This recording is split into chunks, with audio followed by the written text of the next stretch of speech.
Hi everyone, welcome to my channel, the JMac channel. My name is Jackie and today we are going to talk about the steps that you undergo when you're doing your interior finishes of the house. In the previous video, we talked about doing the basic structure of the house. If you have not yet watched it, I encourage you to go back and look at it because this is part 2 of how to construct your house. Welcome. So today we're going to talk about what really do you do when you're doing your internal finishing of a house. There is actually a sequence. You don't just do things randomly. So last week we talked about the curing of your house. Today your house is cured and you've started the internal process of completing your house. So how do we go about it? The first thing that we do, now you imagine you're in this shell of a house, it's dirty, it's dusty. So the first thing that you want to do is you're going to do the electrical works and the plumbing works first. What do I mean by that? This is the preliminary work. You know, they have to uh, do the piping of the electrical work and the piping of the plumbing work. The plumbing of the electrical work and the plumbing of the plumbing work. So this is just basically putting the trunking along the walls where your plumbing and your electrical wires are going to pass through. So once they've put in the PVC, what are they called? PVCs, the trunking for both the electrical and the water, the next thing that they're going to do is that now they're going to do the putting of the frames, the door frames, the internal doors. They're going to put the door frames so that before they do any plastering, they make sure all the fixtures are in place. During this same time, when the plumbing, the the fittings of the door frames, and the electrical work is being done, that is the time that we'll also take to do the burglar doors and the burglar grills for the windows.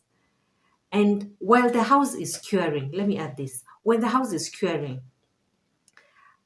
that is the time you're supposed to be doing the windows and the burglar doors. Why? So that by the time the house has cured, you won't end up waiting again to do the doors and the grills. So all these jobs that are mentioned, you can consider them as step 1 because they can be done concurrently. That is the plumbing, the grills, the electricals, and the frames, the door frames. Now once you've done all this, your house now is taking shape and it's starting to look good.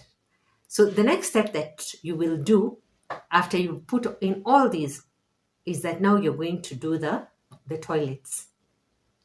Remember, the toilets that time will be done because you want them to be put on the base just before the plastering is done. You can do the sinks, though there are some people who prefer doing the sinks after the plastering has been done. So when this is done, we go now to step 2 of our plastering. You plaster the whole house and it looks good and beautiful and smooth. And then from that point on, you water it and you wait for it to dry. Usually the drying process can take about a week or 2 weeks so that the house dries properly and it is watered properly so that it doesn't get cracks. This is very, very important because if you don't allow the plaster to cure properly, what will happen is that the cement will dry, but it won't dry, it won't have cured properly. So it will start coming off in large clumps when it dries. and it won't look neat. The fundi, the mason, may have may be forced to do repair works. Now that is step 2. Step 3 of the process is that now you want to do, we go back to the electricals and the plumbing. Now for the electricals, you are going to put in now the fittings. You see, initially in the electricals, you had done the trunking. Now you're going to put in the wires, you're going to put in the sockets, you're going to put in the fittings, basically the sockets, the wires. What else do they have? These lighting fixtures, all those things, you're going to put them at this stage. As I had indicated earlier, for the plumbing, there are some people who now prefer to do the toilets at this stage, the sinks at this stage, the bathtub at this stage, and the shower heads at this stage. Now, when it comes to plumbing, I would recommend, and please, please, please, this is from experience, make sure that you do a dry run. Make sure that you do a dry run so that you don't finish the house and you never tested to make sure that the pipes, the watering pipes, are accessible throughout the house. That is one. Because when the plastering is being done, sometimes accidents happen and you get that a pipe has a blockage. That is one scenario. The other scenario is that there is a joint within the plumbing works that was not done properly. So what happens? You've done this beautiful house, you start living in it. When water starts running, you have leakages all over in places that are not supposed to be having any leakages other than the taps. So you're supposed to do a dry run.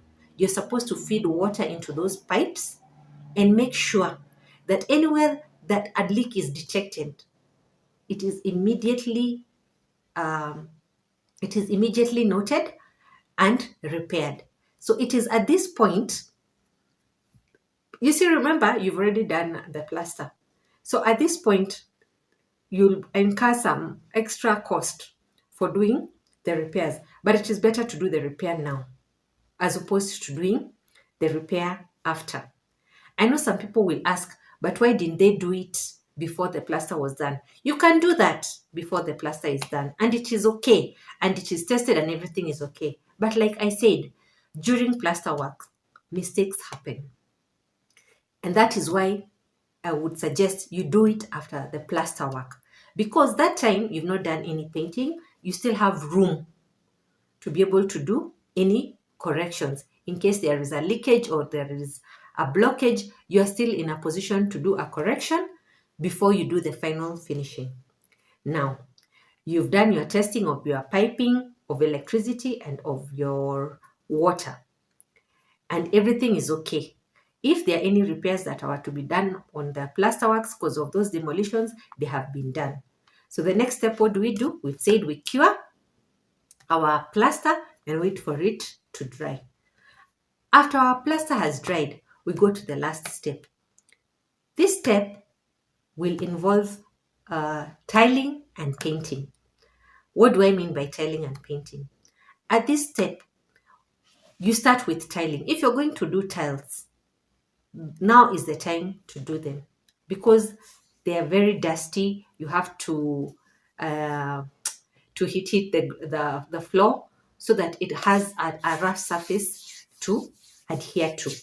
If you're going to be doing other things like PVC, what are they called? This plastic flooring or parquet, the surface of the floor needs to be done fast. It needs to be smoothed fast. It needs to have like a rough cut so that now you can adhere onto a smooth surface.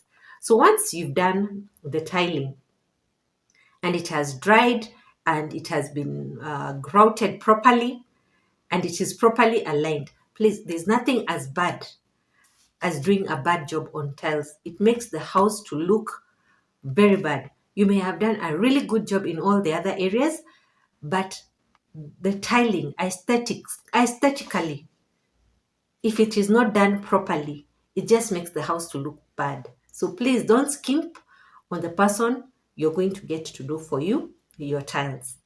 After now you've done your tiles, what do? You get somebody to come and clean the house, because by this time the house is so dirty.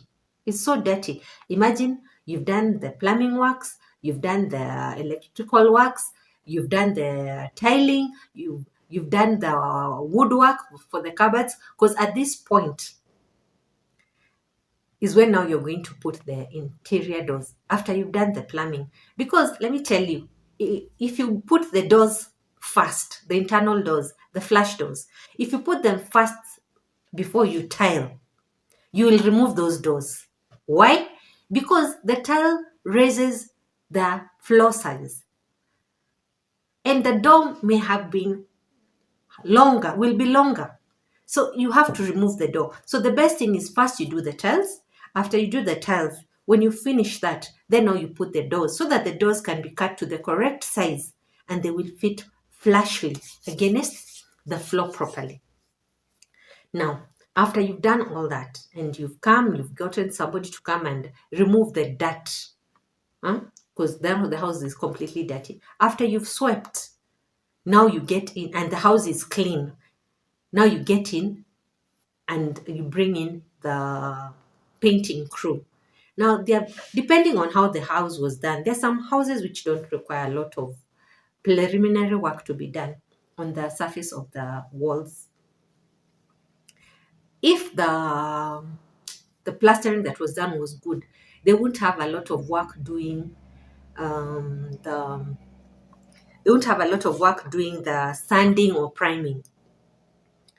They will just they'll just touch up the areas which don't look smooth, so that the once the paint is being done, the surfaces will look neat and smooth and they look beautiful. That's why sanding and priming is done. Now when you're done with all this, your house now looks very beautiful. It is livable, everything is in place, and your house is complete and it looks very beautiful. Remember, now you have finished the painting. Now if you wanted to put things like chandeliers, now you can put them. Those are finishing touches of the empty house. The only thing that maybe I would add is that when you're doing the painting, please try and get complementary colors. I know we all love different colors, and whereas me, I tend to stick to plain colors, as you can see at the background. Um, Even if you want different rooms to have different colors, let them have subtle hints of, like, there's a connectivity. Let not the colors be let the colors blend into each other, so that even when you move from one room to another, it's like a nice melody, a nice harmony. You don't just move from one room to another and you're like, oh, you get a shock on the senses, because the colors are so totally different. Please, when you're choosing your colors, just go to the Crown or Duracoat and ask them for the color chart. They normally have the ranges, how they will flow properly together, so that they don't cause a clash in your house. You have built a beautiful house, and the paint is like the icing on the cake. Now, if you enjoyed my video, please like it, share it, and subscribe. And I'll see you in the next one. Bye.